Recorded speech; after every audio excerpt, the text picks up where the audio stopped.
Just got them a walk. It's been hard to get them. Megadungeons are back in the discussion. Hell yeah! I love Megadungeons. It make my job easy as a DM, and I can get as weird as I want. Cram as many themes and oddball shit in there that players are terrified of or they get a kick out of. I love them. And they've been poo-pooing on them for years. But back in the day, we just called them dungeons. And they just got bigger and bigger and bigger.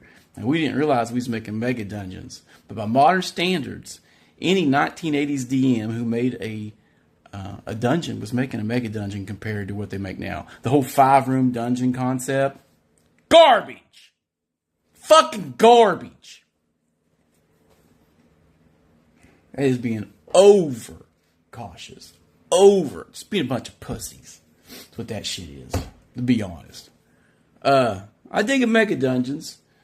The current master of Mega Dungeons right now is probably Greg Gillespie. That's why I've been playing Dragon Slayer.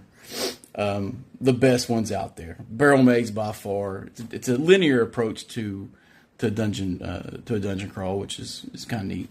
And then you can take smaller dungeons and just connect them together. And that's basically how it's done. You could take 5-room dungeons and stack them on top of each other straight down and make yourself a mega dungeon that way as well. That's Dyson's Delve. Dyson's Delve was set up with a cat. It's very super basic, defies logic, and it's fine. It's a fantasy game. If you're trying to run a simulation, right, none of this stuff's going to work. If you're grounded in reality, then you're not immersing yourself in the fantasy. Okay, you're rejecting all the pulpiness of it and stuff. So, Mythic Dungeon, it's just damn mega dungeon with extra work, extra laws of physics. Applying the dungeon is war concept, and the environment's trying to kill you, and it's alien, and you need to change the rules. Stonehill did that. Stonehill's in another amazing mega dungeon. I highly recommend. And the further you down you go, you get your Gonzo thing.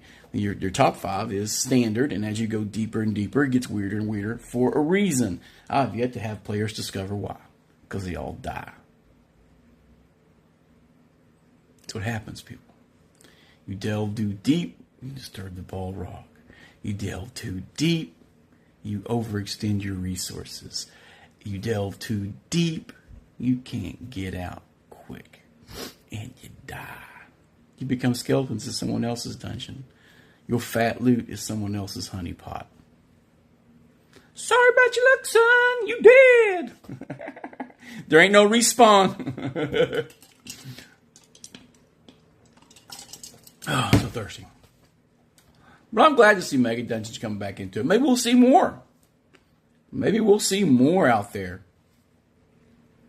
But my top 5 are the 4 Gillespie's got out there, and plus Stonehill. You properly run a Mega Dungeon, you can run a West Marches style game and have different people and different factions fighting it out. That's another concept. You could have multiple adventuring parties, and then one day you show up and these people are looking across the table. Who are these other 5 guys?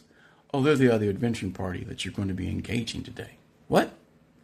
Yeah, when you guys opened that door last time, that's where they left off. So I called this special session, and now your 5 group of players are looking across the room at these 5 group of players.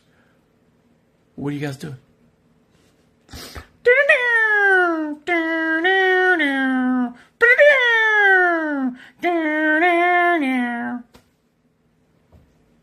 Fun times.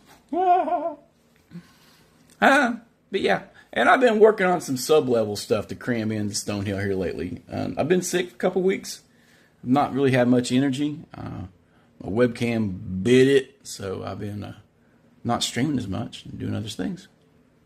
Yeah. But yeah, I plan to get back into it. Make more additions to games and bolt-ons.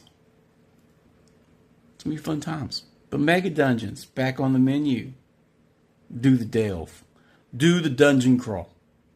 And I highly recommend leaving a lot of rooms empty. Leave them red herrings out there. Because your players are going to kick stuff around at the table. It's going to give you lots of ideas.